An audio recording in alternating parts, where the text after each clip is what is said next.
So, I think we're there. No idea what was going on, no idea it was doing that. It just decided to just all do its own thing. Let's turn this off. Right, I'm going to pause that because that's really off-putting. But whenever I go over to my my streaming software, there's no chat, which is annoying.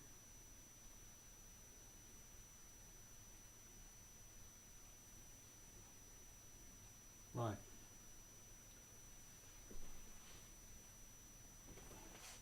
How do I look? How am I looking? How am I sounding? Everything else, because there's a massive delay for me. Is it coming through clear? Do I need the big light on in the house, or is everyone happy with like a floating head?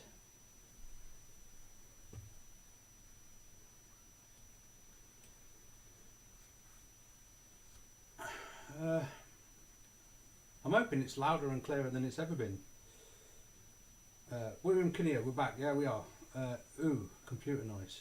Are you picking that up on the mic? Is that what you're trying to tell me, Lee? Clicking. Floaty Head Man, Red Eye Bushcraft, Gavazo, Wildcat, Backcart, Willie, Gillian Smith. Someone sending a fax. Sorted. Just a whistle. Evening. Uncle Sanderson. Gary RDJ Outdoors. Bloody hell. Long time no see, Gary. There's a high-pitched whistle going on. Is it picking up the noise from the tower? I don't know. I can't hear it. Is it awful? Shall I try adjusting volumes or something?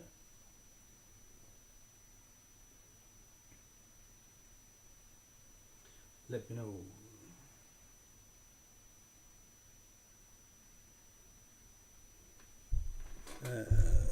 We got on the mic. I've turned the mic up, but that also might have made the whistle worse, so you'll have to let me know.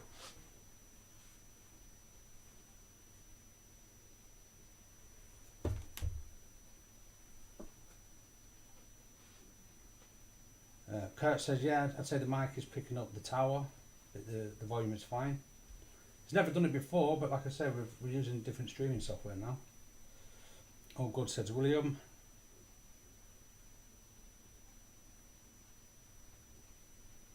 Other than that, I'm not 100% sure what I can do. Evening, Owen. Albion camping. All sounds good to Michael.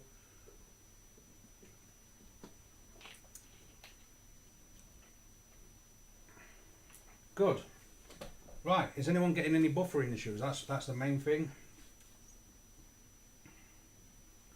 You look like the computer off Red Dwarf.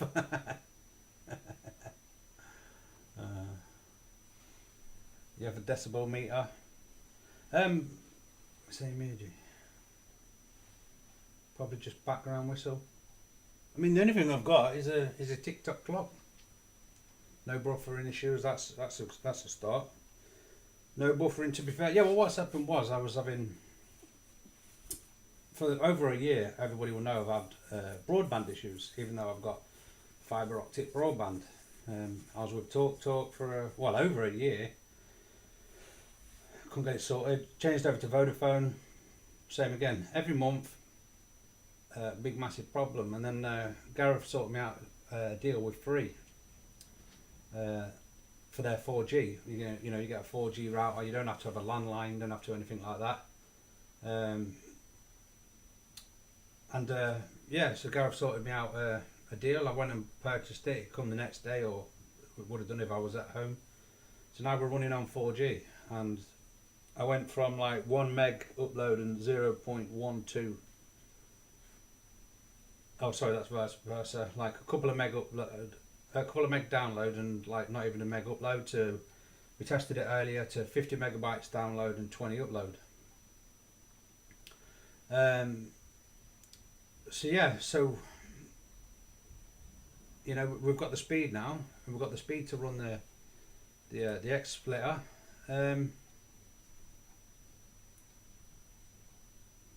Right, I can't see the side chat a minute. Has that made anything better or worse?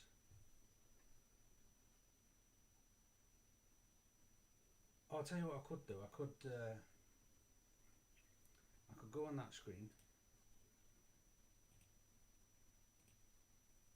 No, that's wrong.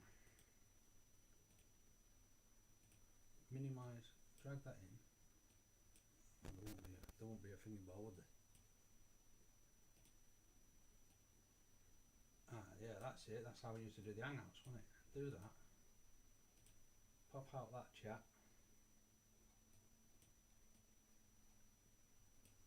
Ah, I'm getting into the swing of things again.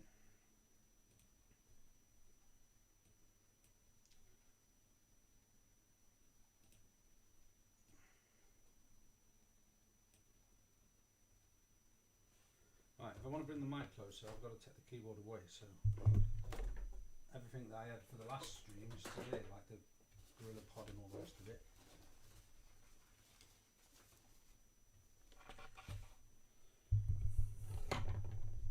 Right.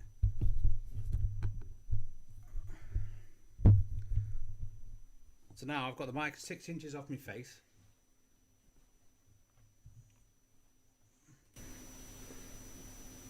Right, is that how's that sounding?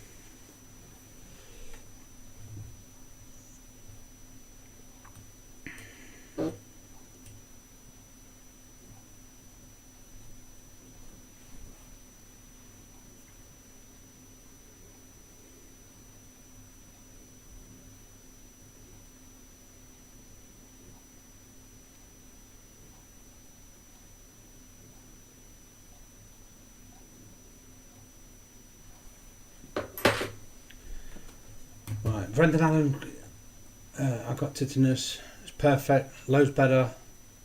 Now the whistle is bad. Fucking hell. Just the whistling sound. Right, that's the mic on half volume.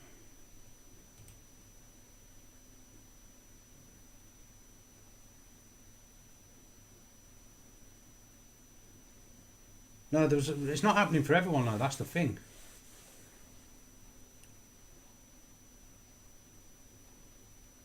Not everyone's got the whistling. Did I accidentally tune into Sinead O'Connor? My phone. I've only just put my phone on.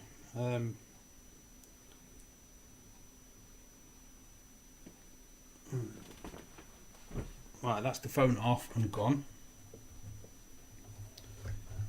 William's got no whistling.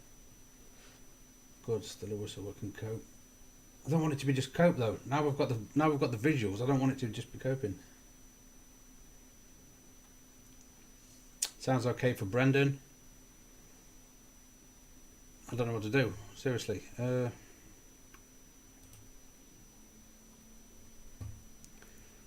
Audio preview none. Default speakers. Default mic.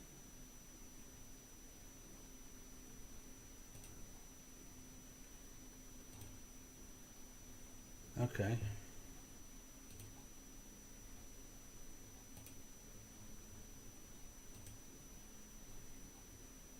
Sound is good. Right, there might have been I've got a whistle, but it isn't the end of the world. Carry on, dude. It might have been trying to use both the mic and the mic on the HD camera. So is that any better for anyone? Yeah or no?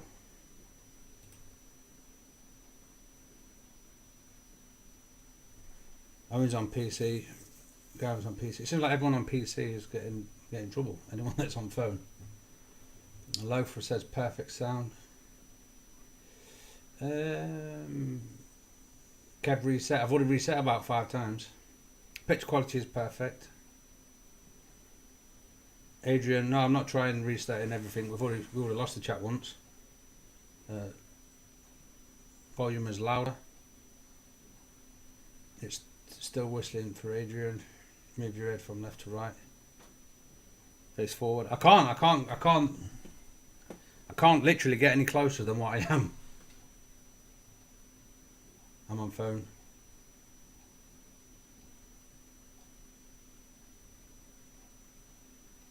the mic shouldn't be that sensitive to like pick up the towel what's in the desk. I'm unsure.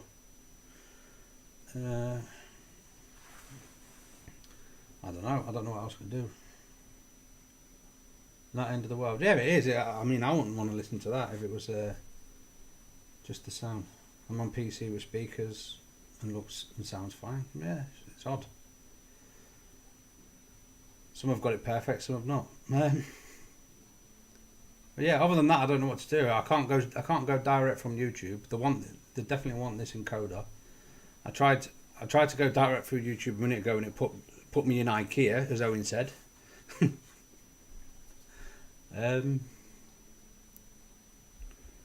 Yeah, but that's just balmy. I don't understand it. It's not that bad, but you know it's there. I think I'm imagining hearing it now. It's not even at my... Well, it might be my end that's causing it, but I can't hear it. How bizarre. Right. Oh, God. I don't know what else to do other than try and crack on and then maybe go to... try and sort it out another time. Sound okay for you? What does the spanners mean after people's names? It's just... it just means that the moderators for the chat, so they can kick people out that's causing trouble or swearing or slagging me off. But it also, most people have got one because they've wanted to share a link in the side chat at some point of someone's channel or some nice bit of kit they've seen. So the spanner is just that. Anyone can have one really. I trust everyone that's in the chat. There's no, it's not like a reward thing. You don't have to earn it. It's just there. Yeah, no, I'm disappointed really. I'm disappointed. There's a noise. I can't hear it. There's nothing interfering. I was really excited about the chat to finally give you like you don't understand that so much goes on behind the scenes that I'm always, apart from probably Gareth, no one understands how much work that I do behind the scenes. I'm always trying to improve every single aspect of what I do on YouTube, whether it's my filming quality, my video equipment, mic and audio, the best internet that I can possibly have in my area, and it just seems to always be a massive stepping stone. Yeah, you said about the graphics card, but surely the graphics card wouldn't. I'm sure. Surely everyone would get it if it was the graphics card, right?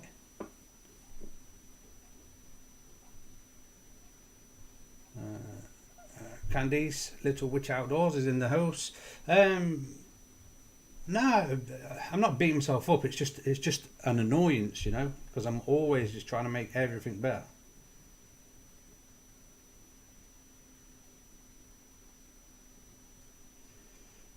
Didn't notice it earlier for him, Owen. Think it's because of XSplit. Well, I was using the same graphics card earlier, and I was using XSplit earlier. It's that's what I'm saying. Everything that I used earlier, I'm using again. My best bet would have been phone, but I've turned the phone off and lobbed it behind me. But the good news is what we've been streaming now. I don't even know how long we've been streaming, but we've had no drop frames at all. My CPU is handling everything. It's only using 18% of my CPU, and no frames are perfect. No drop frames. The bit rate's good.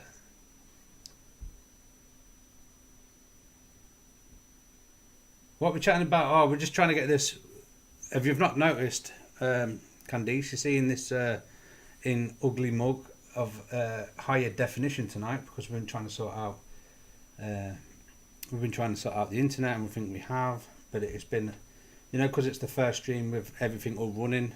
People are saying that there's a bit of some feedback or some noise in the background that's a bit annoying, and we're just trying to get rid of it. We're just trying to get rid of it.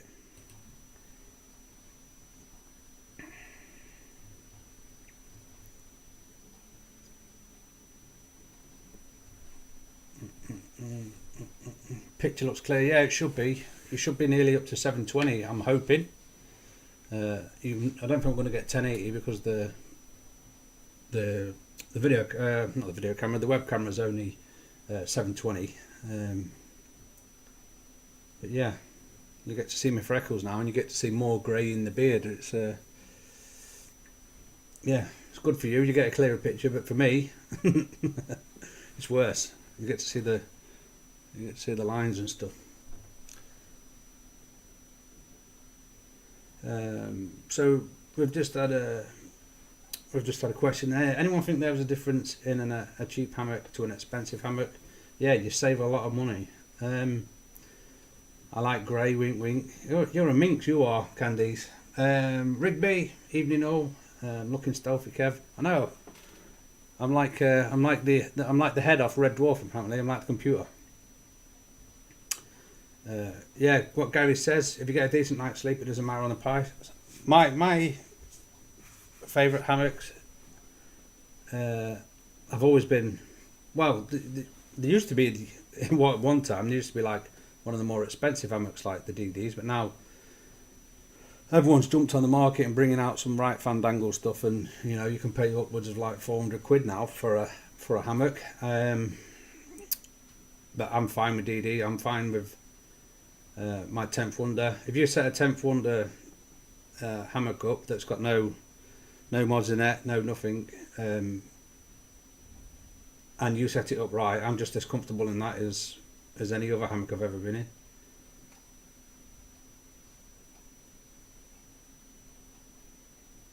I just really think it's important to get the hammock set up right. You know, I see a lot of people have got the hammocks too high, and they can't get in and out properly, or too low and then they can't get in and out properly. Too straight, like Jeff used to have his, just like horizontal line.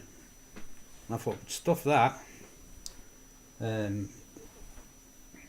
But I can't believe it. All this time I've been after a 10th Wonder 3 meter 1.8 hammock.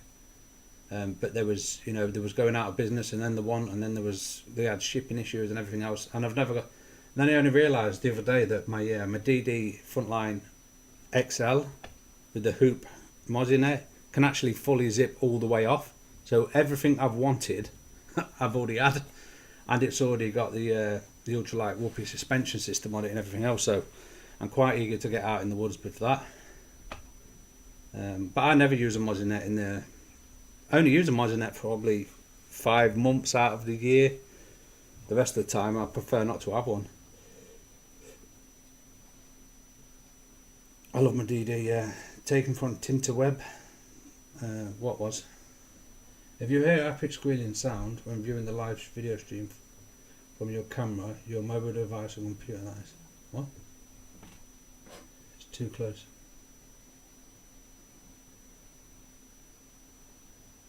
Mobile device or computer that is streaming the video is too close to the camera.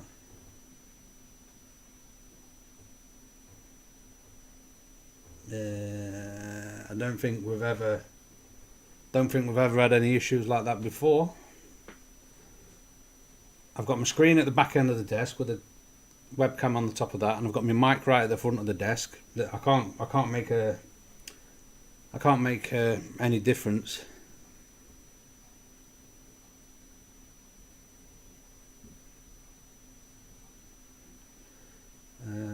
Yeah, but they're not out in winter. The creeper crawlers are not out in winter.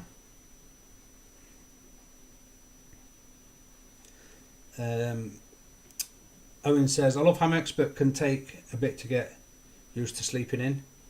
See, it was different for me. When I first ever tried a hammock, is when I first ever met Jeff. You know, me and Wayne had been camping, and we had what we called Wayne's World. It was a bit like a Carlisle shelter camp. You know, we had all these shelters and that built, and but that's when my back was, oh god, 2014 or probably 2013. It was when my back first started giving me some trouble, and camping was getting too much. Going up the mountains, you know, carrying weight, camping was getting too much for me, and I thought it was going to end. And then Wayne told me about this lad who was sleeping in hammocks and stuff. I said, sleeping in hammocks? I said, what the bloody hell is all that about, you know? And then he introduced us, and they come and had a camp, and I thought, that looks all right. I always thought like a flat lay hammock or a mesh hammock, and I don't know, it just seemed odd. And then when I seen it was like a pea pod, and it was just all surrounded you and kept you in the hammock. I went straight from that camp that day, and I remember I went straight down to Go Outdoors in Scunthorpe, tried to buy one, but they've never even heard of them for camping hammock. So then I went to 10th Wonder, ordered a 10th Wonder 3x3 and I think it was a Hornet hammock. It was a camo Hornet hammock. Couldn't wait to go out camping to try it. But like I say, at this time my back was the worst it had ever been, or just as bad as it ever been, and I was probably getting up at 4 o'clock every morning, going to bed at midnight, not really sleeping, tossing and turning. The first time I ever slept in that hammock, I felt really bad because it was such a bad thing to do as a parent, but luckily we had all my friends there. But I went to bed at night and I didn't get up till 1 o'clock in the afternoon. I'd slept that well in the hammock, the first ever night, that I just never ever went back. So yeah, there wasn't like a transition. It was like, bloody hell, this has saved my camping career, if that's what you want to call it, or my camping hobby or whatever. Hammocks, and it was just, I just never ever looked back. I don't think I slept on a tent for the next 3 years after that. Dan, Camp Life Bushcraft, has just turned up. I can't even go read the old chats because the chat bar, you can't see, guys, but the chat bar is so small it won't go back up. Evening, Kev, looking good, Kev. Lighting looks spot on. Cheers, mate. I might do something with I might have the other lights on next time, I'm not sure. And Woods of Wisdom Bushcraft, Glenn. Evening, all. Yeah, Dan and Glenn have just turned up. Have you got the weird whistling that some of us have got? I got bit on the eyebrow a few weeks ago, says Owen. I look like Sloth from the Goonies. Well, at least it matched your other side, what looked like Sloth from Goonies, I suppose. It should have levelled you out. Did you fight back at Red Owl Bushcraft? Oh, what did he say? I got bit in November and my eye was something like out of a Rocky film. Yeah, but you might get a bite, but like most bugs have gone. I think the last time I set the DD 3x3 up as a tarp tent, I woke up in the middle of the night and I had a slug under my eye. It was under there. It was nasty. Get me in my hammock any day. Glenn said he loves his hammock, the best kit I can get. Yeah, I know what you mean. Jez, Crafty Buff Prepper, or Crafty BP now. Hammock to rock.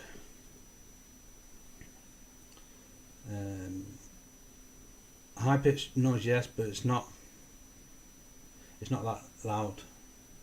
Just in the background. Yeah, a few people have got it, a few people haven't. We're just trying to figure out if we can sort it out, but I've tried a few things. Go back into the settings. Right, where's Garafat? I do have the options to delay MS. Well, was that milliseconds? I don't know. Noise suppression. I have an option to tick that box. Silence detection. I have an option to tick that box. What's the point of doing live chats if you can't even speak English? Volume range, I'm at 100, and I can go up. No, I can't go down, but I can go up in percentage. I've got threshold for decibels. It's at 5. Oh no, I can't change that up or down. No, so I can't even change that. And I've got microphone mono mix, copy to left, copy to right, average left and right. I don't know what that fucking means. And audio mixing sample rate 44.1 kilohertz or 48 kilohertz.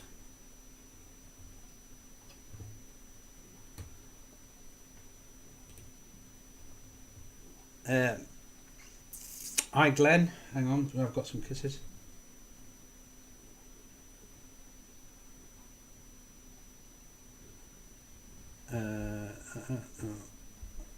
I do prefer hammocks though. This may be a little controversial, but I think we as a camping community define we need woods, trees to go camping in. but in my little experience, most of the time was sleeping on the floor. It depends if you're a bit like me and a bit more bushcrafty. You know, the woods is probably where your heart's at. But if you're hikers like Gareth and Zoe, then the hills are probably a bit more where your heart's at. Even though you will do various other camps on campsites, on van camps and woods and beach and everything else, we do tend to have like I don't know, just like a slight preference. Noise suppression tick. Yes, right. Let me just go back into that settings then.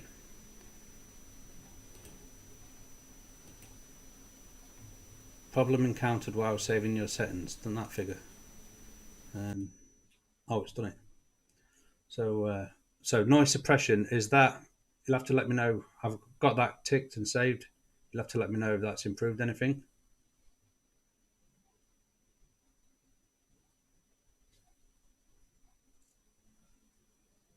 Doesn't care if I have lovely blue eyes. Yeah, my baby blues are probably my best feature. Technology goes over my head. Grizzly Allen. Hi, Dave. Evening all. Looking like Holly from Red Dwarf. Yeah, you're not the first one to say that tonight. It's gone. Yes, it's gone. Sweet. Brilliant. Brilliant. Perfect. Sweet as. Gareth saves the day. Buzzing has gone. Me and Tom are everything woods, beaches, hills. Noise is gone now. Titan cured. Oh, that was all right then. Can always trust me, boy. That's why I ask you. I don't really like him, but it's just handy to have around.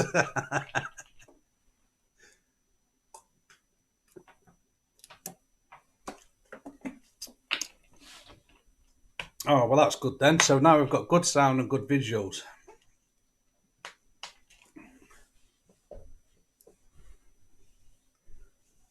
Click the phone. You can all click the phones up now because of Gareth.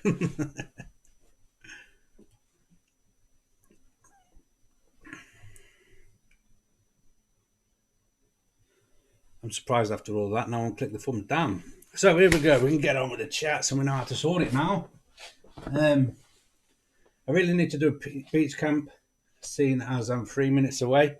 I tell you what, if you decide to do one, brother, and you've still got your fishing rods and you want to go have a bit of a cast out, I'll come down there for sure. Amazing difference, actually. So now that sound's gone, then shall I turn my mic up?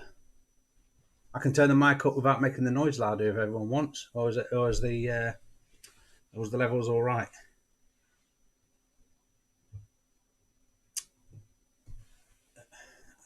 Out and about with Ali. Good evening. Hope you're doing well. 100%, mate. Mike's fine as is. Oh, that's good then.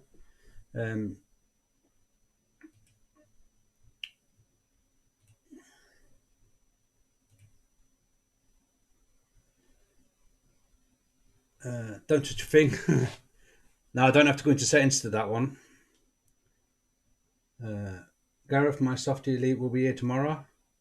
I expect your sales commission won't be far behind. 100% okay, says Andrew Forrest. Good evening, Andrew. I've not seen you in the chat. We wish.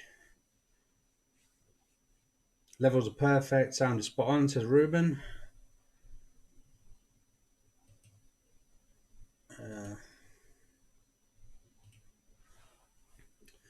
Yeah, not so bad. Right, yeah. So that's good. Yeah, don't ask Gareth about deliveries. He's not been happy about deliveries. Well, I think Royal Mail. I've had a parcel that's been a week late. I think Gareth's had a parcel that's been a week late. I don't think Royal Mail looks like. I don't know if it's the weather or they've been affected by the storms or whatever, but it just seems they're a bit behind. Good bag though, you'll love it. Yeah, it's cold outside, no kind of atmosphere. I think Kev looks like more like Max Headroom. You only had the 5 and the 3 to choose from. I think I'm going to get the 4 if there's an option. I think I want to get one for me and the travel for Lee. Back to the hammocks. Mine was £10 off Amazon and works great for me with a SIM inside.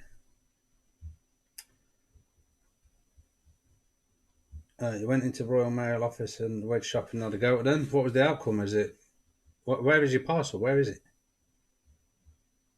5 is insane warm. I got 2 of them. I bought the 3 straight after. I call it my never to be cold bag. Yo, my man, dubbed out. Smacking it like dude. Hope all's been well. Yeah, it's all's been well. Thanks for just popping in and saying hello. Hope all's good over there. You're looking forward to November? I know I am. I ain't even got the latest Call of Duty, but I'm definitely looking forward to November. Especially if they drop the PS5 as well. I've got a little spot set aside to get the PS5 at launch. Hopefully, if they drop it.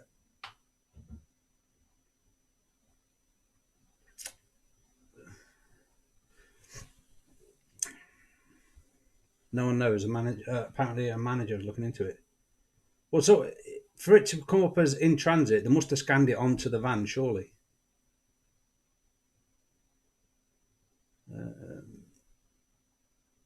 I have the high temperature range covered it easily. Gets cold enough in northern New York to need a hot bag. Yeah, and I think if your sleeping bag can manage a warmer temperature, they do tend to work better in hammocks because obviously you do get a bit colder in the hammocks, or there's a chance you can.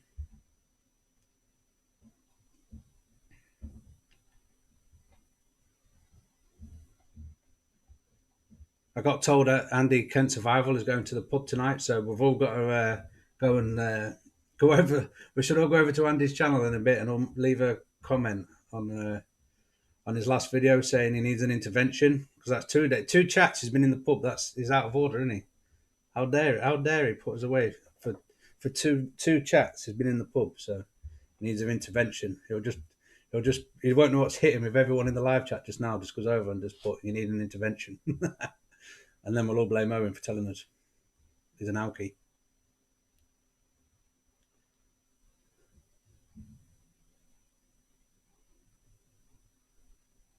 Yeah, it gets cold in New York. What's it doing now? Is it subsiding in New York or is it? I'm hoping this is our last little our little cold spell. Maybe a bit into March, and then that's it. It was lovely today, 5:30, and there was still a bit of daylight out. So I'm sure 2 weeks ago at 4 it was dark. So it means it's coming. It means spring is coming. I'm not pub on the head to be here. Champion League champion. Fair dues loafer. No, new. I can't remember what he said. 70 miles north of New York, New York. Daft's already out. I see someone the other day with Ramsden on a YouTube video. It's been mild overall, but where I camp will be -20 Fahrenheit.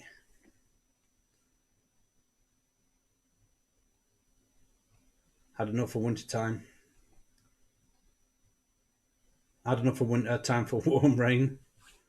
I don't know. Last summer wasn't bad, but it didn't. It seemed to last even less for me because I went travelling over to Wales and everyone was in shorts and t-shirts, and me and Lily was in the van for the first week, and yeah, while everyone was in shorts and t-shirts and moaning it was too hot on Facebook, me and Lily were sat in the van in the rain like, what? What are they all talking about?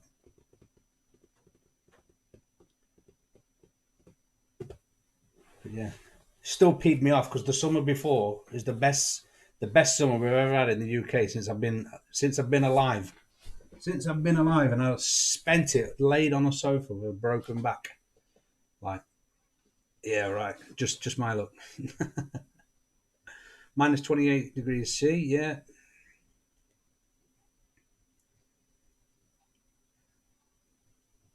Yeah, flip. That's chilly then. You might be cold in the Elite 5. Yeah, I didn't think it got that bad. I know you said you was going ice fishing, and you sort of had to knock it on the head, or you didn't, or the ice wasn't set. So yeah, the only thing that's a tiny little bit annoying is that you can't. I can't see like viewers. I can't see viewer rates. I can't see thumbs up, thumbs down. I can't see any of that. So that's the only thing I can't really see. That's cold.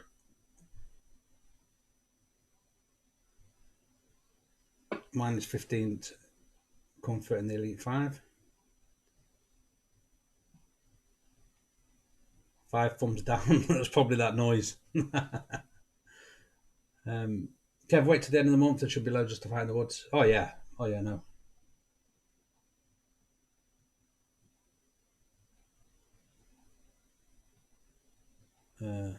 Going back to sling bags. I love my Arctic bag, but I'm a fat mess. I find I don't need an under blanket. I don't think I'd ever use that. Even in the summer, I still use my under blanket. Got 55 thumbs up. Evening all, better late than never. You polished the suit, Ben, and packed it away? Not a chance to check my Elite 5 yet. Bloody wind and family getting in the way. The closest popular city to me is Albany. I do most of my camping 100 to 150 miles north of the Adirondack North. How'd you spell that? Adrian? Mount sorry, Doug, if I butchered that. Do I trust those ratings? Yeah, we exceed them on some camps. I've shown this in some of our vids. Yeah, I'd trust Snugpack. I'm sure we insulated off all the floor and all that.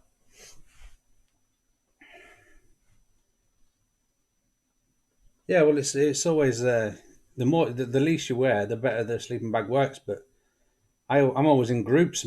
There's women, there's kids, and there's other dudes. It's like it's not really an option to be like getting undressed into your pants and then getting into your sleeping bag.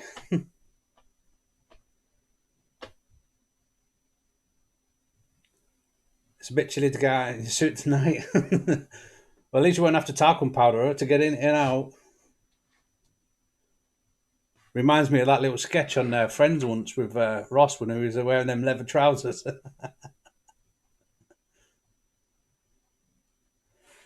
Rigby, I'm not sure if I've said hello tonight, Rigby, but hello if I've not. Yeah, Adirondack looks amazing.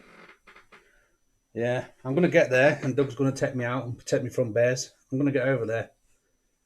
A year or two, maybe. I'll get over there, do some proper fishing. Watch me cry. Doug will watch me cry if I see a bear. There's a wiki page that explains how sleeping bags are rated. Only read recently. It was quite interesting. Post the link then, Owen, if you can find it still. Get chilly in a hammock when you come for a sleeping bag. I've had chillier summer camps than autumn and winter. Yeah, on one of the videos I did. Where was I going? It wasn't a camping video. It's where I went to. It's when I went to Woodhall Spa. After Woodhall Spa, we just camped in the woods at the side of it, and I had, because I only had like a small backpack on. Excuse me, I just put in the hammock.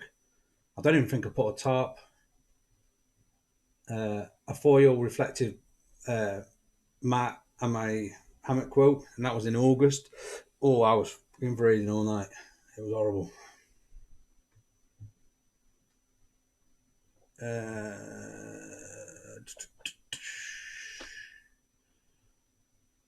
Question for the YouTubers. I've recently gone back to Android and I'm looking to get back to editing on my laptop. Should anyone recommend a decent editing software? Shotcut is free. Yeah. Shotcut was. I don't know. I thought I couldn't navigate it very well for me. But it is free. But I know when people said they can get their head around it, it's supposed to be really good. But it was just a little bit hard to navigate. Movie Maker. It depends how into the editing you want to get. Movie Maker. I was on that for a lot of years. It wasn't too bad.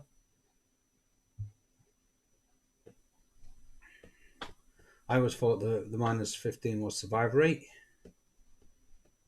Owen uses it. Owen's just posted that wiki link, so thanks for that, Owen. Rigby says minus 28 has got to be pretty much the limit for hammock camping. Minus 28. Ooh, I don't know about hammock camping. I don't even know if I'd hammock camp much past minus 5, to be honest.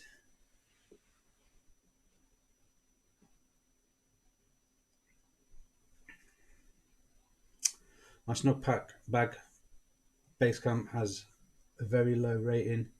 Only ever suffered with cold feet, mainly due to me shuffling down the mat and feet no longer on the mat.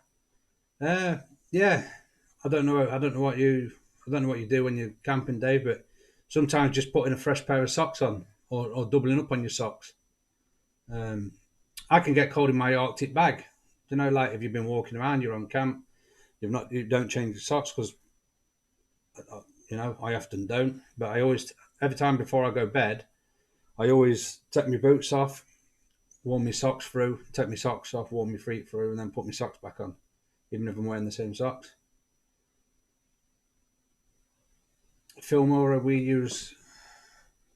So does Kev. Yeah, I use Filmora.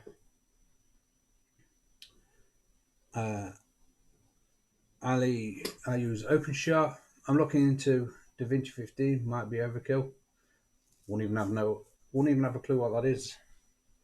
I want to up my game regarding the edits. The Movie Maker seem very basic to my likings. I don't know. It's got everything. It's got everything there you need. It's got like all the transitions. You can add music. You can do whatever you want. But if you really, really want to get heavy into it and color grading and all that, then. But it might just. That's where I started. Like I say, I did it for a good few years. It might just be a good place to start. If that makes sense.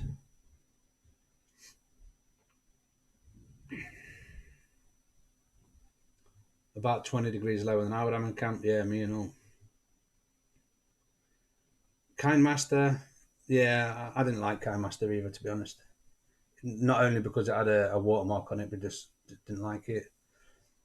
I don't think. I like to have everything in front of me. I like to have a mouse and a keyboard when I'm editing. I didn't even like Filmora Go. I didn't even like PowerShot or whatever you call it.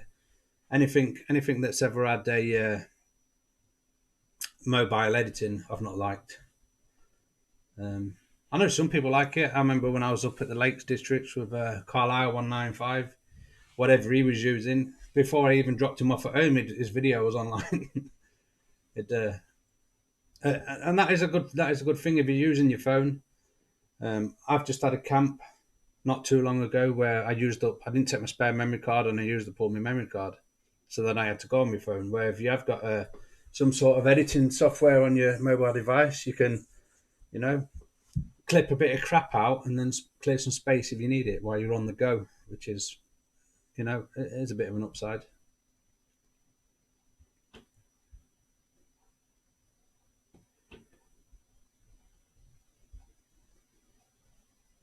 Does Shotcut have its own music you can use?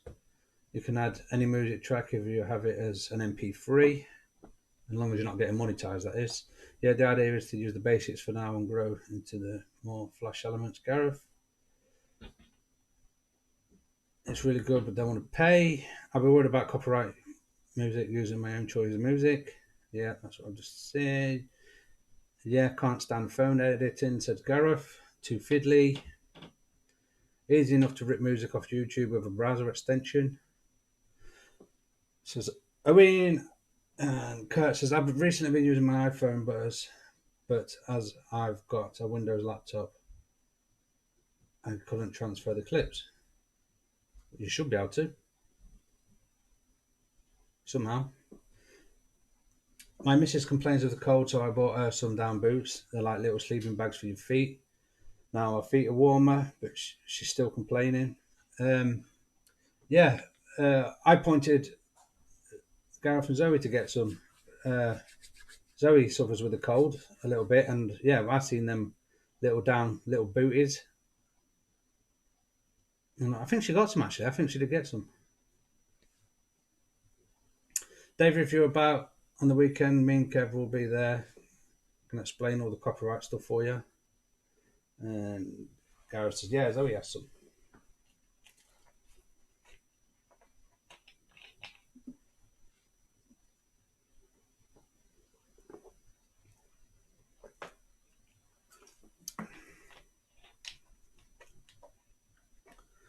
I mean, it says no need to go. Oh. I don't know why it gets so dry when I'm talking on the live chats. No need to worry about copyright on YouTube. There's ways to test if there will be any copyright issues. You don't get into trouble for testing.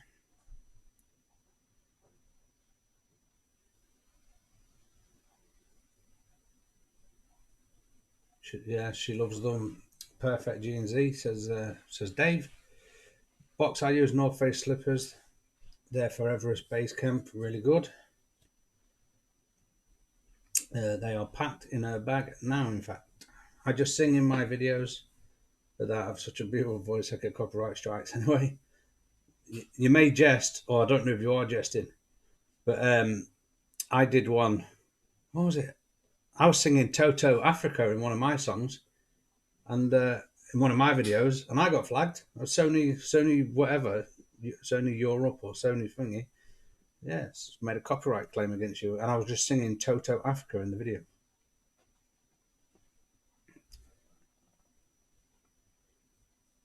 I have the booties, wear some socks underneath and rub some Tiger Balm into your feet. 100% toasty. Crafty BP, is that Jez? Yeah, that's Jez. Yeah, but also good socks in the first place. I have merino wool socks because obviously everyone knows about wool and working away the water and stuff, or sweat in this case. And they don't smell. You can wear your socks all weekend and don't smell at all. So having the right socks in the first place, I think, is a big help.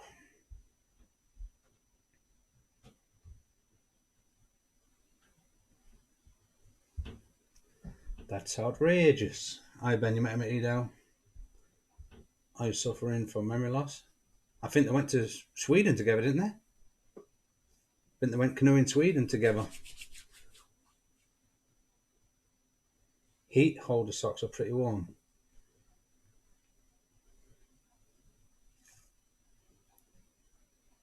I don't know exactly which one you meant. The heat holder, is that the can't think. Do you get them from like the bargain shops, like Bargain Man or something?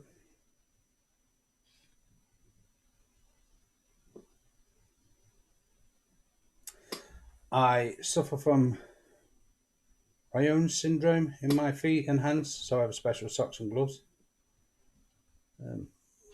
My wife who washed my merino this week, so now they are usable for the boy. I think I can't remember where mine come. Mine was a present actually. I went up to West Yorkshire Bushcraft group meet and someone had bought them for a present. And I think he said it was a shop that we don't have down here. It might be a Costco or that other one beginning with M. I can't remember what it is. Yeah, and I got them given them as a gift. Fest, if you're watching, still wear them socks. Still love them.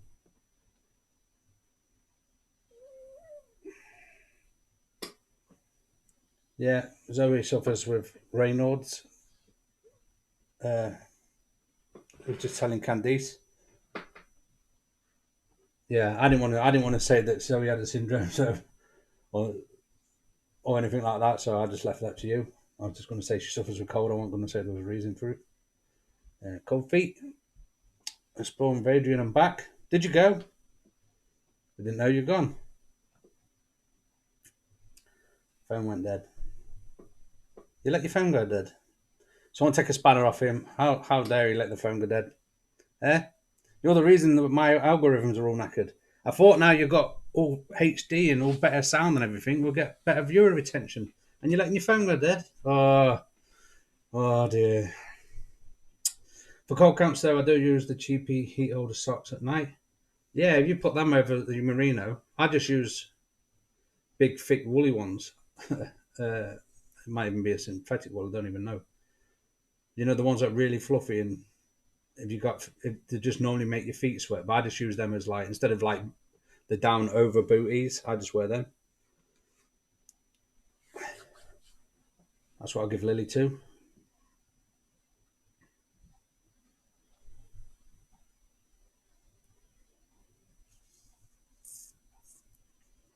But yeah, I love them. I love them merino wool. I never got blisters in them ever either.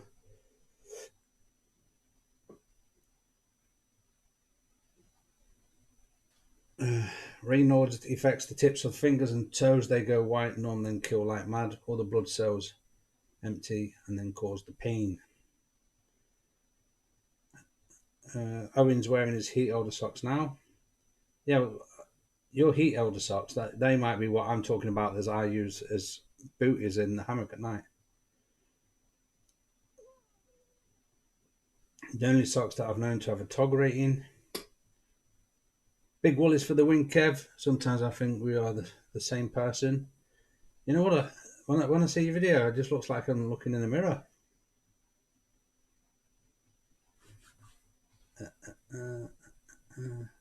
You just often though, you'll find a system that works for you would work for nearly everyone.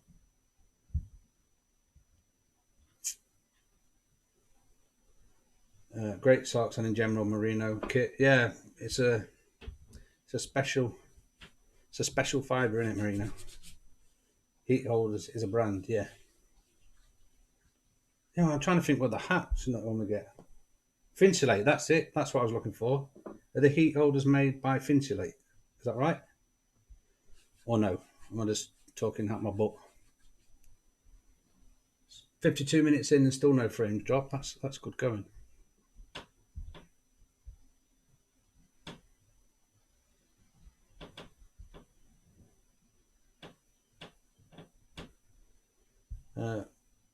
Dave's dad has it, and I still have house gloves for the winter, and it looks like that Candice has also got that. You asked last week about taking luxuries. I have never took one, but a hot water bottle sounds like a good idea. Some. Yeah.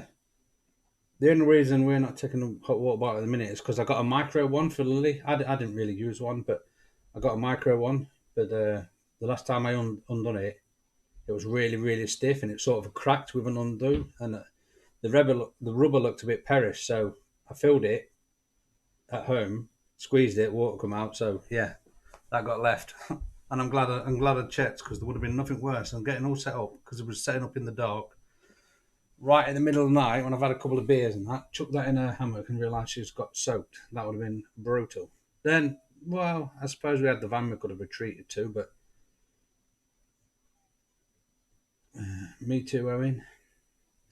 Keeping him nice and warm, says Ben. But yeah, luxuries are a good idea.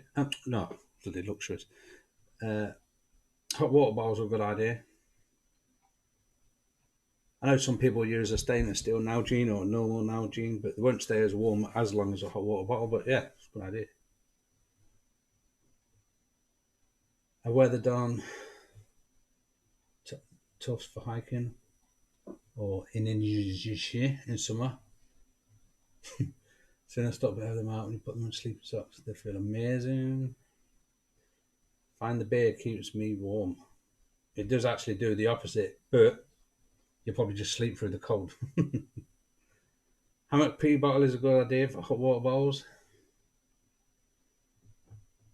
It is until you like go to bed half drunk and you don't do this. You don't do the lid very good.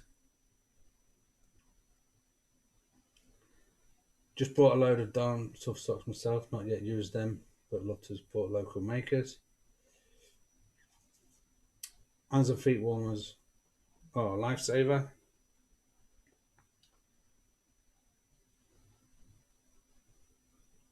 Chin chin to that, says Dave. Yeah, I can't. I think I have the Finsulate wool mittens. Well, they're like finger gloves, but they have like the the mitten bit that comes over and turns them into mitts. And then I have the Army Gore-Tex over mitts as well. But I don't tend to use them that often. I've not found myself needing them. Or wake up for a drink and get the wrong bottle. Can't argue with a lifetime guarantee either. Yeah, I think we should. I think we could all do more of supporting locals. I've recently gone on to the meats and that from the local butcher. Well, he's not local actually. He's in the town, the next town. But yeah, and I've got a few people that make stuff, and I know certainly some people have bought things off me, some leather stuff and that. Not that I do it as a business. It's just I mainly do it as favours. The leather, the leather work.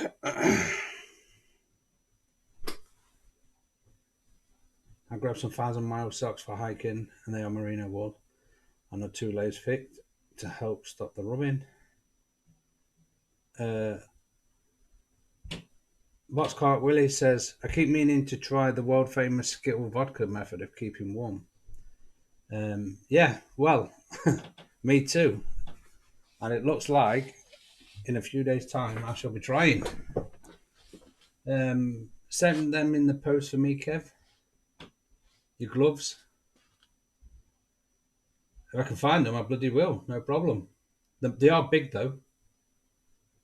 But they're the Gore-Tex over stuff. You know, like the Gore-Tex trousers and the Gore-Tex jacket.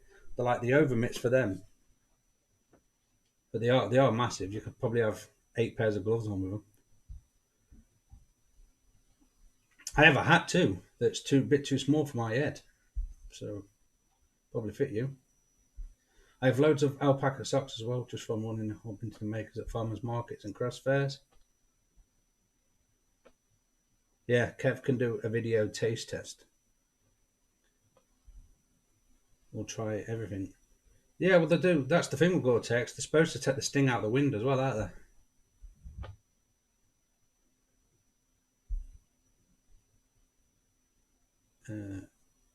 Stop getting meat from the supermarket now. Getting it from the butcher.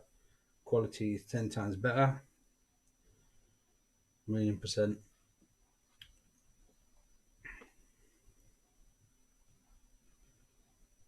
Candice will try anything. You should be careful there. Leading yourself up for a fail. Being diabetic doesn't help. Bloody hell, you're not having it great here. The alpaca stuff I've got falls apart too quickly.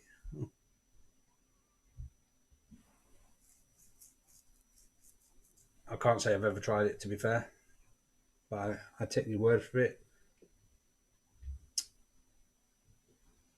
I don't know, Ben. Gav quite liked his horse burgers tonight.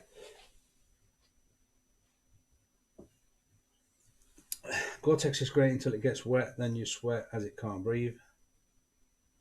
Yeah, well, I used to, when I used to clean the double decker buses, I used to obviously use a jet washer and get sprayed on. And every time I took the Gore-Tex off, there was always soaked inside because I'd sweat. There was nearly as much sweat than there was bloody Gore-Tex. I mean, water on the Gore-Tex.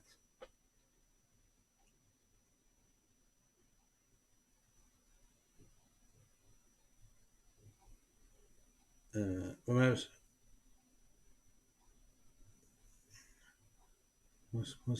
say not looking forward to the cold this camp coming, Kev. As doctors think I've got arthritis. Yeah, well, my mum has arthritis bad. It's just come on over the last 5 or so years, and it's just crippled her. There's no wonder. There's no wonder so many people was like shipping off and going and living in Spain, where it was like nice mild weather the whole time, because her joints have done. Was I a bus driver? Yeah, I was a bus driver up until I broke my spine.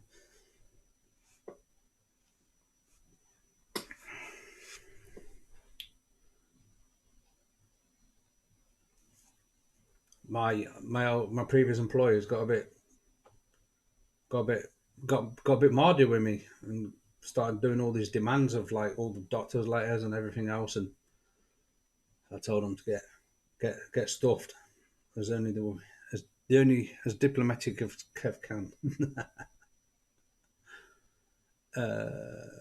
Alpacas hold up for me, but they don't call me loafer because I'm climbing mountains in them. Alpaca is warmer than wool, isn't it? Wouldn't know either.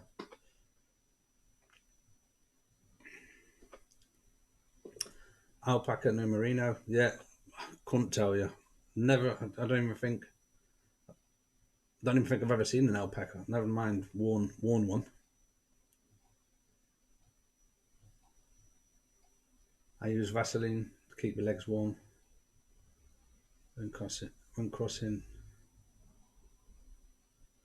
freezing cold river. Did you do it naked? Was that the day you lost your phone in the sea?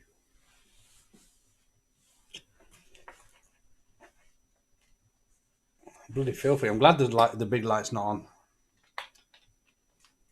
I've got a rug. I've got a somewhat fair rug. I don't know what it is, but when Lily was coming back from school, I was laid on it under the window to scare her when she walked in, and I got up and it looked like it grew a hide on me. I've yet to see an alpaca woven thin enough for base layers. He wasn't naked. Ben's just said you look like Holly from Red Dwarf. Yeah, funnily enough, I've been told that a lot tonight. It's so fluffy, it snags on things. Hat, gloves, now I have a possum merino hat. I don't have anything really fancy like that. I've got a mink pouch. Someone had made me a mink pouch. One of the instructors from Woodland Ways. I keep my catapult and my ammo in it, and my spare elastics.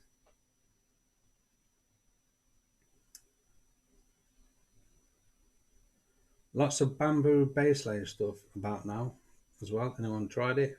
No.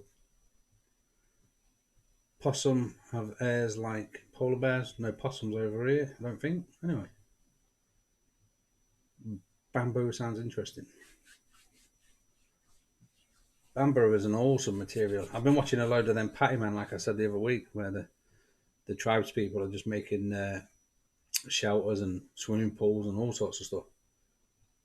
And yeah, it's just bamboo is just so versatile. It's unbelievable.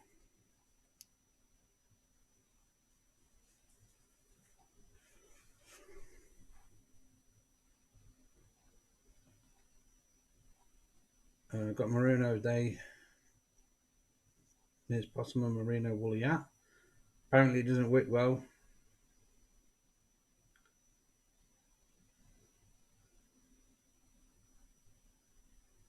Chase bamboo and merino base layer. I see loads of bamboo clothes in the Caribbean. Pricey, but we'll eventually get some. That's the one Jorvik. It's got a Dainese, which I'm sure you're supposed to say Ray Mears. Possum and merino woolly hat. Great warm hat. No, never heard of it. I won't even know where to look for it. Can't say I'm really interested in it.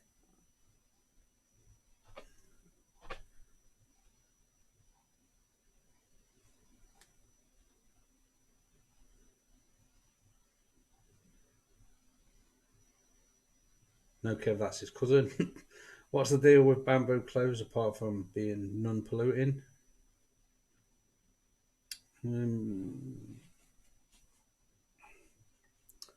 Ray Mears website. I lost a bit of interest in Ray Mears after the Bushcraft show a few years ago, to be fair.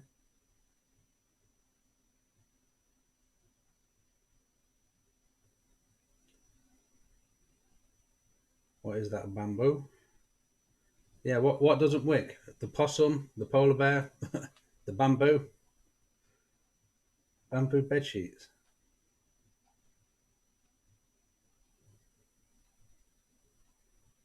Yeah, I'm not sure how they weave it into clothes. Like I say, never heard of that either.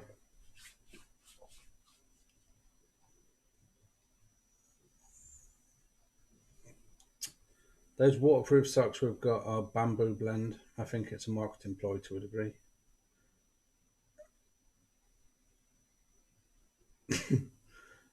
Yeah, I'm the same. That's what I just said. I don't know how you weave it. Ben says, can't picture a bamboo t-shirt, just have an image in my head of a wooden shirt. Do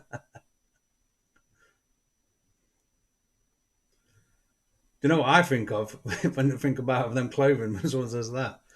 You know them old fly nets that your parents used to have on the doors, like loads of bamboo on them, like just clothing like that.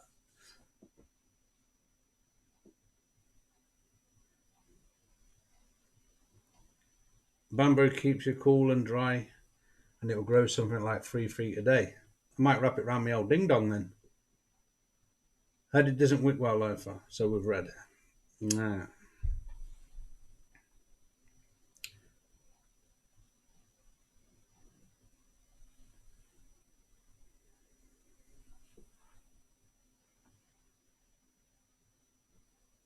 When it's been tested by real folk using it in real world situations.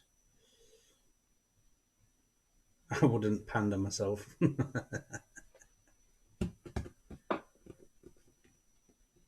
Gareth, did that notification from that mention YouTube mention thing pop up? That's an old Japanese torture technique. Be careful. No, it didn't. So I don't know if anyone has ever noticed, but there's a new thing on YouTube now where you can mention the channel, other people's channels, and they get a mention uh, and a notification that you've mentioned them. And basically, everyone that's in the side chat was going in the list for the description. You know, I wrote this thing, and it said, you know, come and join me and the likes of Yorkshire Wanderer, Gavin's Over Wild Camp, everyone else that comes in the chat regular. But we've tried it and we've tagged each other, and like I don't know, 10 hours later, it's not even brought it up. So we don't even know if it's officially working yet. But hopefully, that's something we're just trying to do. But it's kind of useful if if you know, I don't know, Gareth and Zoe do a torch video and you say, oh, on your advice at Gareth and Zoe, I found it to be a great torch, and they get a mention in their video, and then no, we can't figure out how it works. Well, we know how it works, we can't get it to work.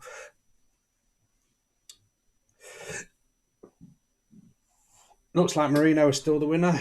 Yeah, especially in the UK with some of these rarer things that are going to be expensive, I'm sure, to bring some possum over from. I've got a terrible itch. Possum over from the States. Try and put it in the next edited vid. I have. I went in and edited a video that I already had up. Check a shop called Caralola. They have all the propaganda. I'm sure there's a thing in there, a pun in there, and I've missed it. Wool is an awesome fibre. Yeah, Zoe loves our merino stuff. She really feels the cold, and you've probably seen the sort of wherever we're camping. So sun and beach camps in it. Fair weather campers, you two. Eh? Once every 4 months, fair weather campers.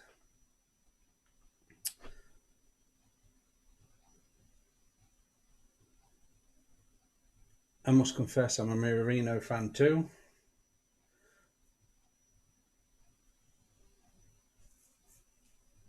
Uh, can't wait to start work so I can buy some new gear. Need loads of new camping clothing and a tent for hiking. I've been pondering on this for a while. A tent for hiking, and I think I'm just going to go with the DD 3x3 or 2.9x3, whatever it is, ultralight tarp. It is so small and so lightweight, and the configurations that I can put up there to sort me and Lily out, it's just a no-brainer. I think, all right, you don't get the built-in mods in it or the bathtub or ground sheet, but I think I'm just going to go for the ultralight DD as my backpacking tent. The way I can configure it, I can put it in. I can put it in any situation and know it will stand up. Woods, beach, hills, That's what I'm going to do for my lightweight sort of hiking, I think.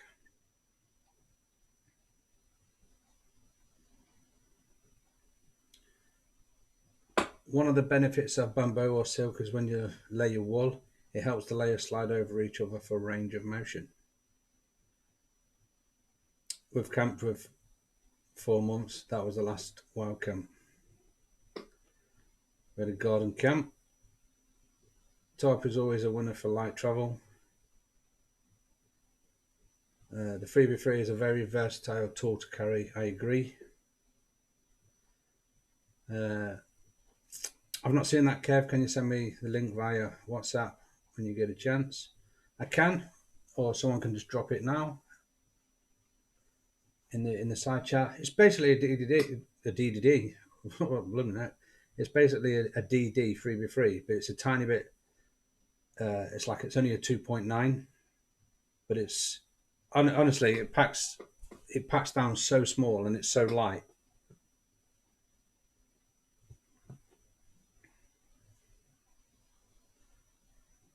Got to love a tarp tent. Says Dave. Glenn says fingers a small tent is about the same as a bivy bag and tarp. That's the thing. I can't do small tents. I can remember a few years ago when them Gillette Solos was out. Like everyone had to sleep with the backpacks outside of the tent, and having a bad back and everything else. I can't get in them very well. I can't get in the tents. I can't get up and get dressed. I can't. Most of the even the one I've got now, my backpacking tent. I can't actually physically sit up in the tent. I have to be crouched over, and yeah. And I don't like tents so much. It's like when I'm in the woods and I'm under a hammock, and I'm under a tarp, and I'm at the beach, and I've got like some sort of shelter made out of a tarp. I like it more. I don't like going to these places and then hunkering yourself in. You know, I like to be able to see the vista, which is the reason why I'm there in the first place. All right, if it's nasty weather, uh, perhaps a tent can be a tiny little bit better if you don't know as many configurations to set up a DD or any sort of tarp. But yeah, I don't know. I just prefer to see more.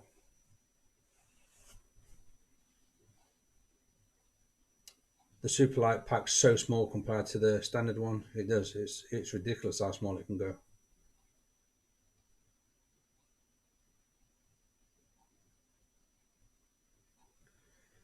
Gareth says, not always about the pack size though.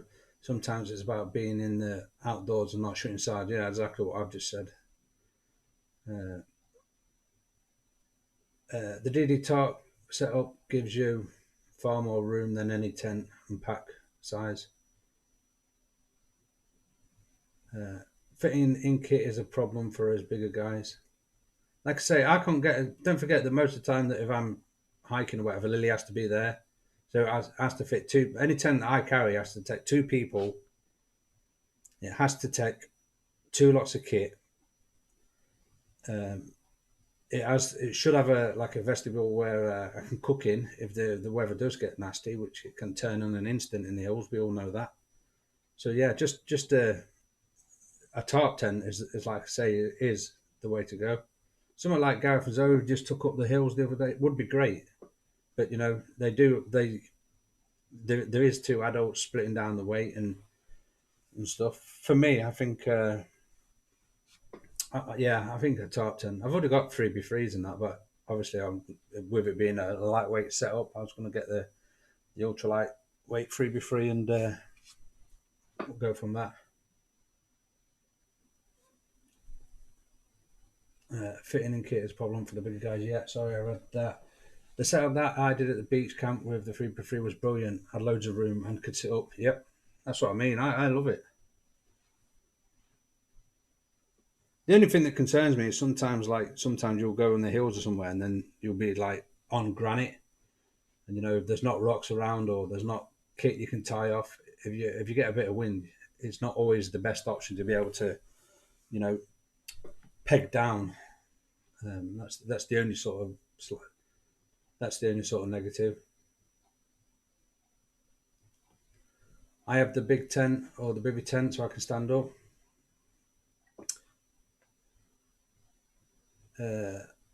Boxcar relays.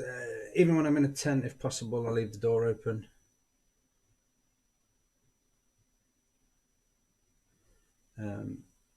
For me, Kev, though, my lad wants to come hiking with me, so I ideally need a tent for his benefit. I don't know. The tarp tent. I don't know if you've seen it before. I think I've got a DD freebie free review video where I put a few configurations up. Watch that, honestly. It'll be bigger than any tent. You can do it. You can make it into like a pyramid as well, where it has a door. Yeah, you can make it like the pyramid because in my opinion, because all them tarp configurations got really popular. DD just copied them all and made a tent out of them, and then just charged 10 times as much. Bivvy tent you can stand up in. Yeah, that's what Brendan's got. We favour bivvy bags 100%. Totally changes the way you feel about wild camping. I can squeeze me and my kit in my Banshee 200. Yeah, you see, I'd have to get the 300 because it's two of us. And, I know like Gareth and Zoe, like I keep mentioning, they split it down and split the weight down. I couldn't do that, will I? Still love tents, that being said, but have a preference. Like I said, there's always a time and a place. Kev, don't suppose you have a really nice beach spot near me? I ain't got a really nice beach spot for me, mate. I ain't got any. I was going down to my other local, but it got too busy, and then a load of home. Oh fucking hell! I've just got cramp. Oh shit! Oh shit! Oh shit! Oh shit! Oh shit! Oh shit!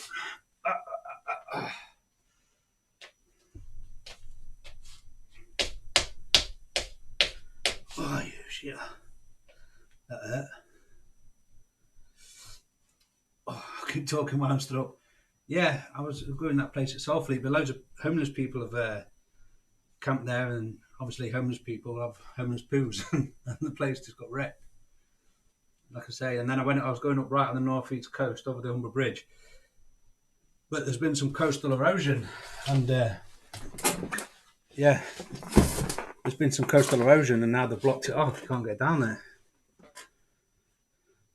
So yeah, I'm gonna have to before the nicer weather comes, I'm gonna have to get on the old Google Earth and try and find one for myself. Dave says, I like a bivvy camp, but don't like the idea of a hoots bivvy. Lost that. I'm off. I've got an early start tomorrow. Latest everyone. Have an amazing weekend. See you later, Candice.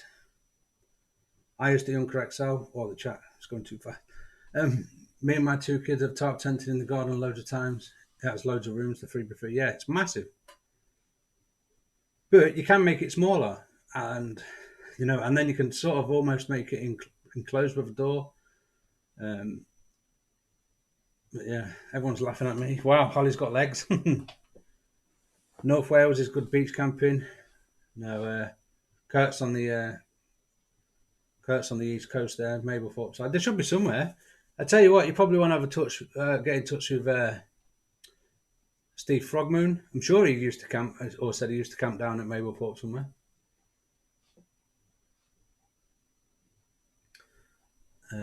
Think the Hunker XL will be my future preferences. Yeah, me too. Fully enough, we won't be in our garden. We seem to have an awful amount of earwigs in summer.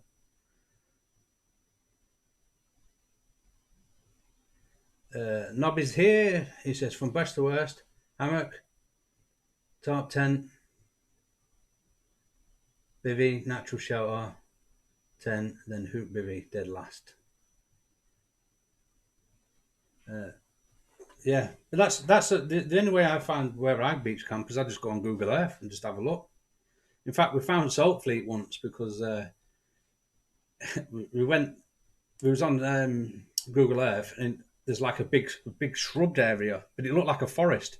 And when we got there, like all hammocks and everything to set up for the camp, there was nothing higher than 3 foot, and it was all like that spiky, sharp coastal hedges. I don't even know the name of them. They were just like, damn, we're not sleeping in hammocks here then. We had just to sleep on the sand. But yeah, just Google Earth it. That's what I do. But I know Steve said he used to go down there with his grandkids and all that. So I'm sure you get on with him, and I'm sure he'll just won't mind sharing if you promise to respect it. I have an X-Peak. They're a good bit of kit.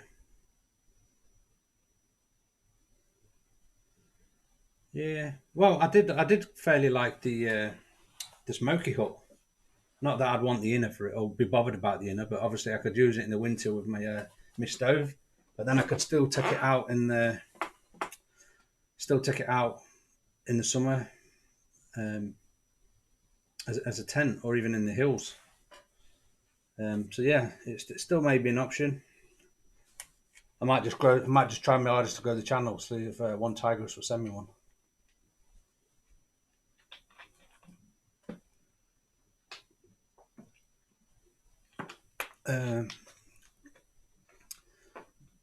Yeah, I am going to have a look later. I really like the idea of doing a few long line fishing videos. The only thing is with long lines is that we did a few at Saltfleet, and we put the lines out, and we had like 20 hooks on. But I think if you catch anything, the seals have. We've never actually caught a fish once, but we've had a few broken lines, so we don't know if we've hooked a fish, and then the seals come and had it. But like I say, at Saltfleet, when the water goes out, it's a mile. It's over a mile away. And it takes about 20, 25 minutes to get to the edge of the water. So doing that in the middle of the night when the sea goes out is a big old undertaking. Do you know what I mean? But yeah, I think you need like a cove. I think it would work better in a cove and somewhere where there's not as many seals, because I think they're out, because they're in the tide for so long and you've got no access to them. I think the seals just come and nick them.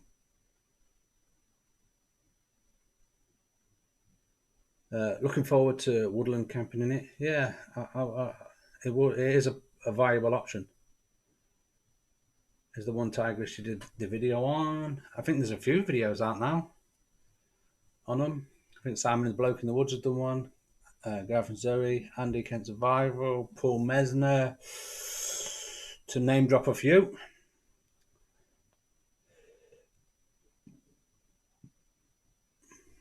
Yeah. But I think Mesner reckoned it would fit a wood stove, me and Lily and Kit in. But I watched Andy's again tonight, and I'm just struggling to see how me, Lily, and the Kit will fit in it in bad weather.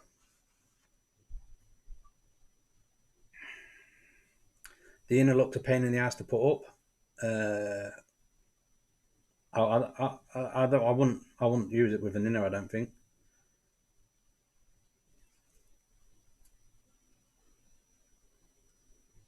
Couldn't be easier. Didn't you try and put in second? No, not us. I think Mesner did. I think Mesner tried to put his in second. I stopped eating fish many years ago when I woke up. What was in the waters that fish feed on? Yeah, it's not looking good. And this is my thing about the global warming to climate change, the climate crisis. I think the climate crisis is just a natural Earth cycle. I think the real problem is the plastics. They're saying that the plastics are making up our DNA now. It's so ground and so fine that it's in everything: the plankton, the fish, the whales, the fish that we eat. And I think they can't control climate change. They just want to put taxes on everything for it. But I think it's totally just a natural phenomenon. We're still just realistically coming out of an ice age. The Earth has cycles where it gets warmer. But the problem that they could solve is the plastics. And the more that this Greta Fannyhead, or whatever she called it, what's it called her? Greta Thunberg is running around doing all this. And she's only a puppet. The more she's going around raising awareness of this climate crisis now, that no one's talking about the plastic crisis, which is worse.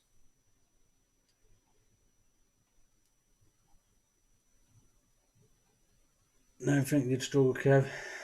That must be having two of us. Must be one of the other ones I watched was putting out vids at the same time. Oh, Kev's off. in plastic. But like, plastic is a terrible problem. It's literally making up part of our DNA, they reckon. Brown shrimp live on poo. I was lucky as a kid, we had a nuclear power station pumping shit out. The plastics are bloody scary. They're in everything, in the shrimp. Couldn't agree more, mate. The plastics is an easy fix, though, but nobody wants to do it about it. The thing is, it's not really us that needs educating on the matter.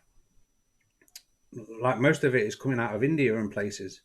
Yeah, you know, we have our, a lot of us don't recycle, a lot of us don't do this, and all the carrier bags are in landfill and they will blow out and land up in the sea, but we have to educate the others. Who was I saying it to the other day? I'm not sure. I was saying it to somebody. I was watching this video on Facebook, and there was a massive flood in India, and the river was raging. It was right up to the top of this bridge, and there was just dump trucks just reversing up to the river while it was in flood, lifting the truck up and just dumping it into the water.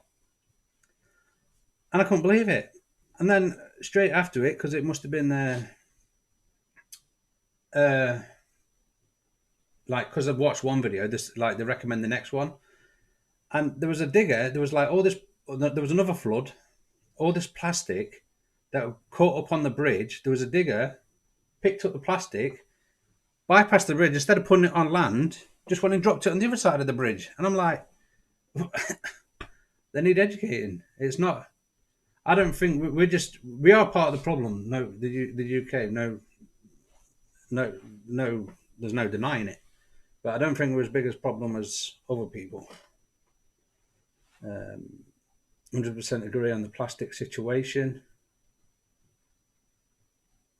We had blinky eye quite often open the eyes. I can't read that. We should ban plastic and use hemp. I've been saying that for ages. Kurt. Owen says, yeah, plastic pollution sucks. Gareth said you should smoke the hemp. But no, they have got the hemp carrier bags, and I've seen them all before. 100% biodegradable, really quick. But it's more expensive, so they don't want it, do they? And that's the thing. Half of these things, the solutions are already there, but they won't use them because they're more expensive, or someone's not earning money out of them. Pollution, for a start, they've got cars that run on hydrogen, so they've basically got cars that run on water. But why cars are running on water and they're not running on oil and fossil fuels? People are not getting rich.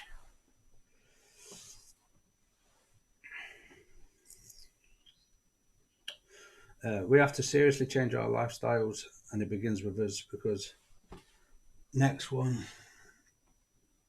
a little bit matters.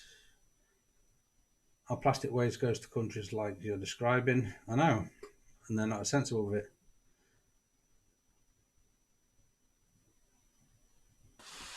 But it's like same again. There's like half the solution is already there. Instead, I like these shops. You know, where you take your own jars in, and like they just scoop out your rice and put it in your own jars, or they'll scoop out your pasta and put it in your own jars, or anything you need.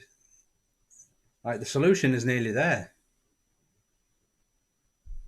but it's convenience, isn't it, for the 100-mile-an-hour lifestyles that they're trying to program into us. Like, I think probably we are a bit of an exception to the rule, because we don't all live in the big, like London's and the big cities, and we like to get away from it, and we like to just probably sit with a fire and a beer and take things a bit slower. But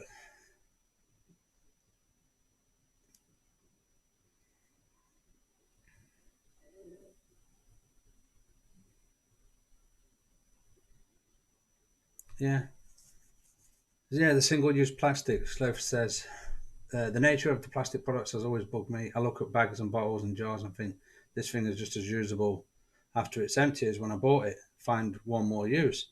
And not only that, it's that, like, if you get a packet of crisps and they're only like, your packet of crisps is like, I don't know, 7 inches tall, it's only filled for 1 inch.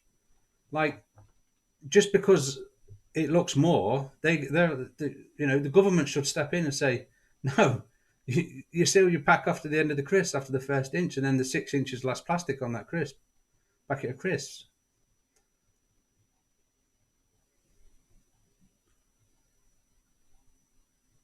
Things like creating and washing fleece, the microparticles that escape from the wash to the ocean. It's not just that. You imagine stone. You imagine sand. What sand is? That's just ground up.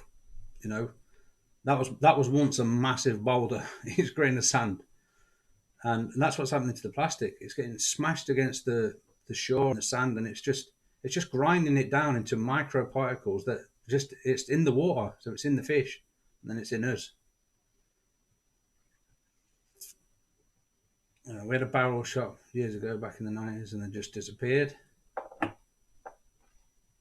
that's what I'm saying. Yeah, that's what when I was going off on my rant about 100 mile an hour, living at 100 mile an hour.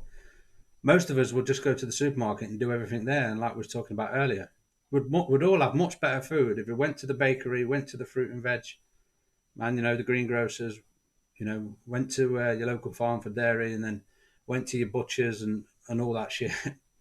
But you can get it cheaper and all in one place instead of going like shopping for 2 or 3 days or a week. We just do it once, just all in one place. We put up with substandard shit, and and we just do it for all of convenience. It's I don't know.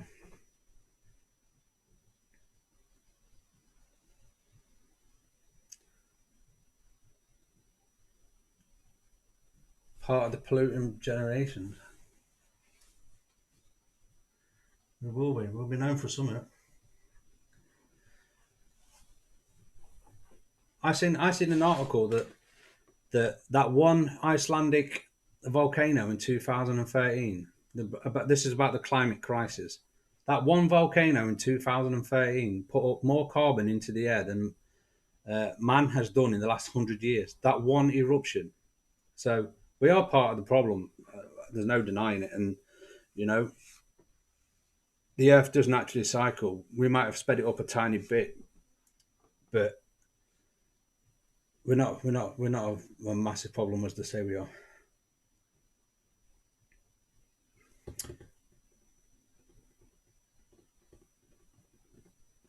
Freezer zip bags are used by many campers, hikers to heat food in.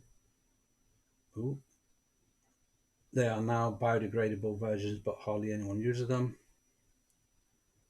Probably Bill's Kurt hygiene gone mad, but perhaps just a visionary. I believe that was known as the chemical generation. After I use a zip bag for food, I give it a rinse, says Doug, and use it for something non-food or even waterproofing for small kit.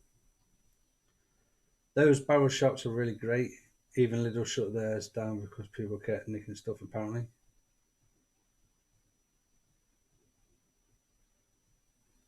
One of Kev farts puts more CO2 into the air than 16 factories. You shit. You shit bag, you.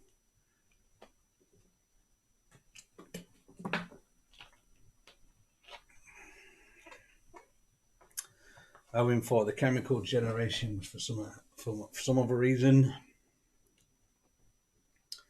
Bottom feeding sea fish are full of heavy metals. Yeah, well, you all know what I'm like, and you all know the conspiracy my brain works at. So yeah, but I do think that the problem's there.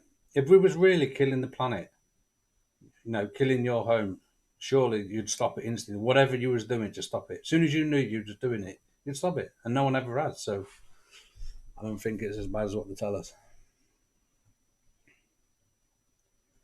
One thing I do like though is that there seems to be a big initiative. Like even Donald Trump was like a trillion trees, and like there was a YouTuber, Mr. Beast, just one YouTuber, not even like a campaign, whatever. It was just a popular YouTuber in America. 2 million trees. The Queen's saying she wants a band or a belt across the UK, like East Coast to West Coast, full of trees, and there is a lot of things out at the minute where people are wanting to plant loads and loads and loads of trees, and yeah, I think that's good. We still should educate people about chopping too many down, like, and whatever. But same again, it's educating It's not us. We know that you know trees are the life lungs of the earth, but we need to educate others, and people can't just keep destroying stuff just for financial gain. It's not. It doesn't, it's not fair.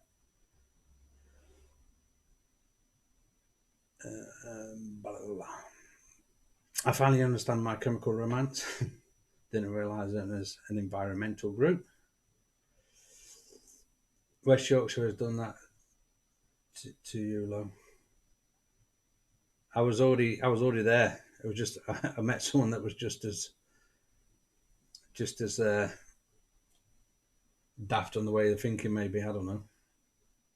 Slayerfish. Yes, Rewild Britain.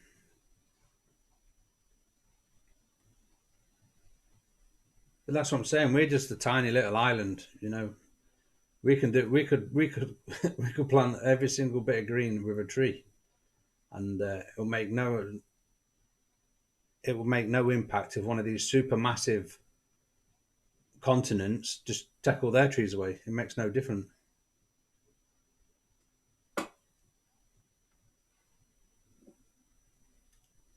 The Queen wants to set up a north side divide out of trees. I don't know. She might do, but then she wants to put the HS2 straight through it.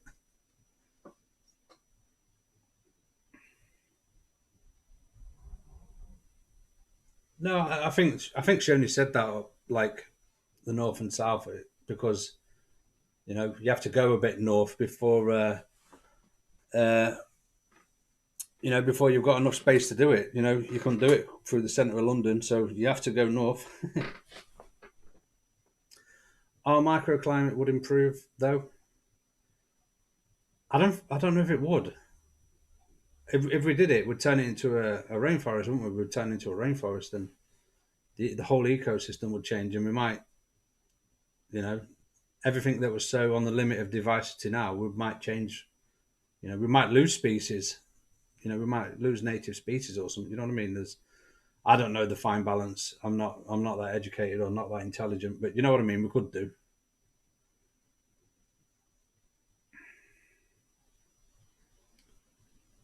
I would love the UK to be rewilded, says Glenn. Owen says no wolves though. Kurt says I plant at least 20 trees every year from saplings. I planted one. I might share it on Facebook later. My cherry tree.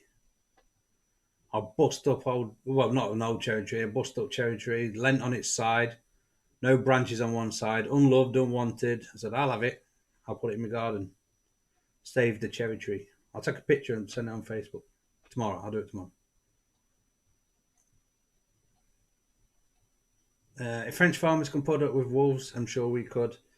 Just as always, need an attitude change. I think we could put up with them. As long as there's enough for them to eat and everything else, I think I shouldn't think that cause too much problem for livestock and farmers.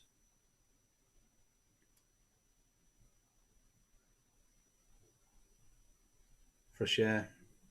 I can't see Yorkshire becoming a rainforest anytime soon. You say that, but Scotland has the UK's only rainforest. There is technically a rainforest in Scotland.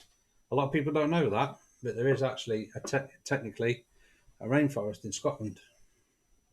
You need special permission to go there, like because it's so rich in diversity and some really rare stuff up there. But the UK can house a rainforest.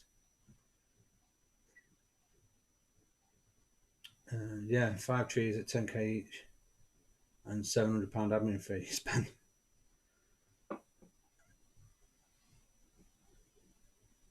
Well, this is a nice little story from Doug. My sister planted a tree 30 some years ago that she got in a McDonald's Happy Meal.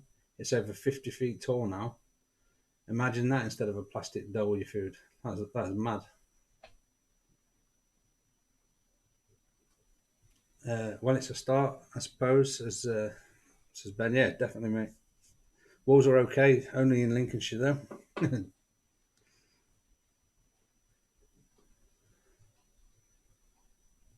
Scotland has got big plans for planting more trees, I heard. They've already started, but the problem is, uh, and it's a weird argument because it's one of my friends, David McRae, Woodland Ways, bushcraft instructor. They built a bike park, and they tried to take all non-native Scottish trees out. So even if there was like an English tree, they didn't want them in there. Oh, and the locals went mad.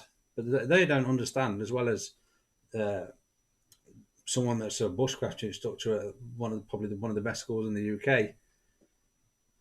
And as a proper, he's a proper Scottish man. He wants his independence, and he wants, and he knows his shit.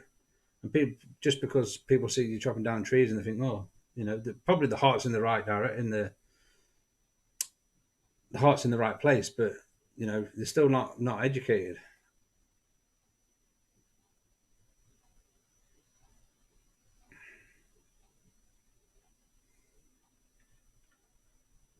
Yeah,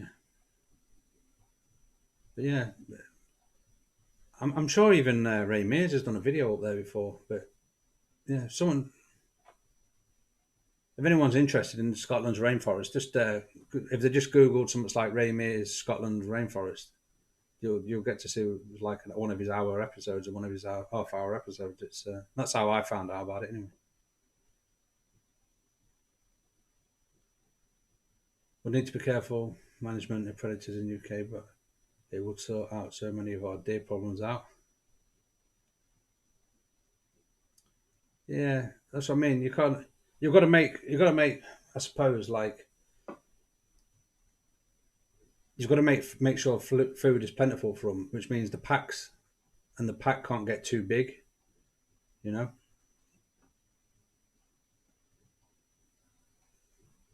so maybe they'd have to be chipped and all that. I don't know, but it would. I wouldn't be opposed to it.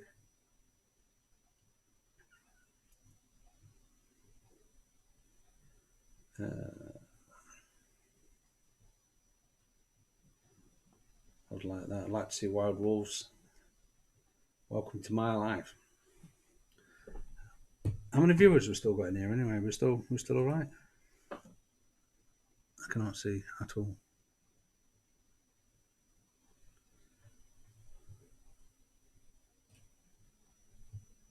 Yeah. Oh, the thumbs down guy's been down, has there? 12 watching now, that's still alright. Mm-hmm. Side chat. There is a massive fence reserve in Scotland where wolves from the.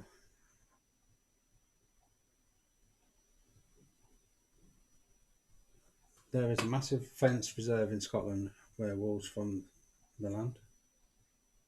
Uh, Let me get my UK wild camp done before importing any lions. I don't think we want lions.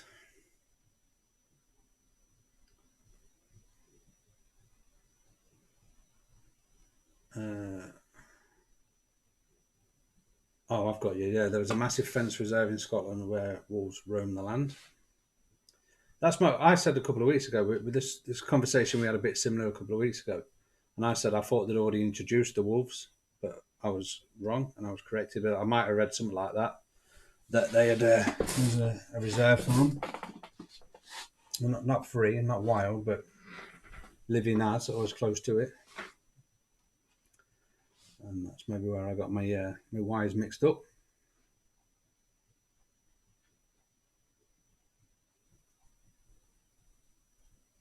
I'd be interested. I'm fairly interested to see the stats for the chat tonight to see if we had a better viewer retention now. The sound's better and the pitch quality's better. I know we had a shaky start with the sound and then having to do a few failed starts for the chat, but yeah, at least we know next week we should be able to good.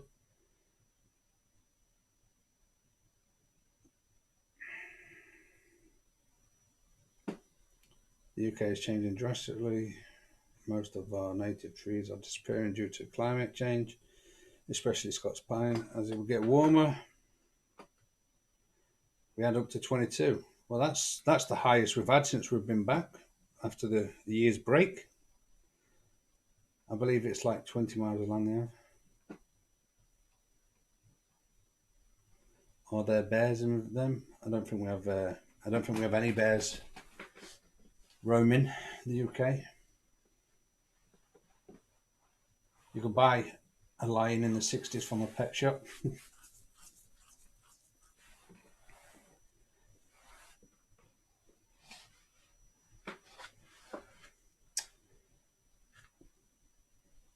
Anyone have experience with a wild cat? Then I've seen some compelling evidence. I think it's not just someone's lost Labrador. I do think there's something to it. I watched a really good documentary towards Christmas time, I reckon, and I believe there's something out there. But like, obviously, it's probably come from something like what Brendan said. Someone had a pet or whatever, and it's been released at some point.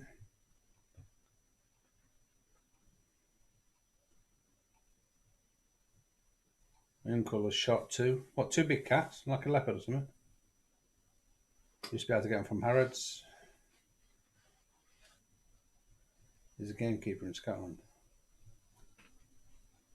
I've seen a few bears, but I've stumbled along the wrong beach. That's what my surname means, gamekeeper. Traditionally, Parker. Lynx and puma. Oh, lynx have been rewilded anyway, but puma. Yeah, I've seen someone that had a really good. It was a HD video, but even though some like HD video cameras and they at full zoom, they do go a bit, pixelated or blurry. Yeah, I've seen some. Cats revert to their wild nature so fast. They're awesome survivors.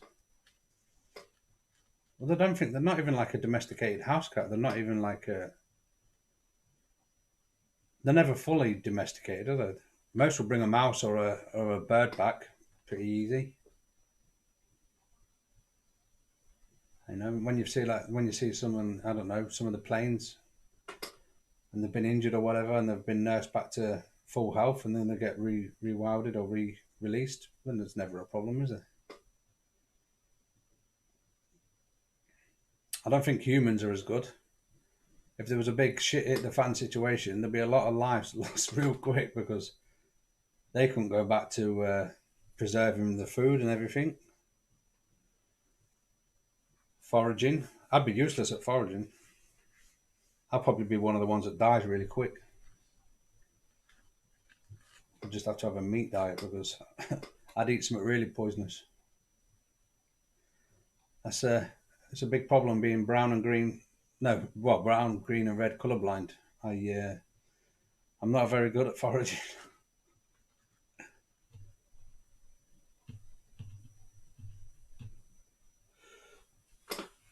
A house cat would eat your dead body. Enough said. Is that how you got rid of the last victim? Was it? It's a shame they killed so many songbirds. The only shame of them is they come and shit in my garden. They come and dig me wood chip up and shit in my yard. I don't like cats. Not a fan of cats at all. I admire them. I admire the hunting, but I'm not a fan of them. They're not loyal like dogs, are they? Right, gentlemen and ladies. As good as it's been, I'm starting to get really tired. And my words are slurring like I've had 20 pints. So I think we're just going to get to that stage where we're going to call it good night and end the stream for the night. Hopefully we'll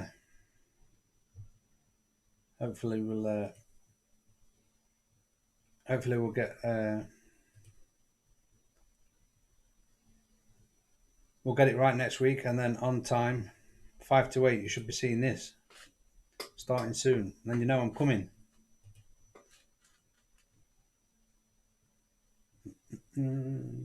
Grey squirrels are just as bad for songbirds.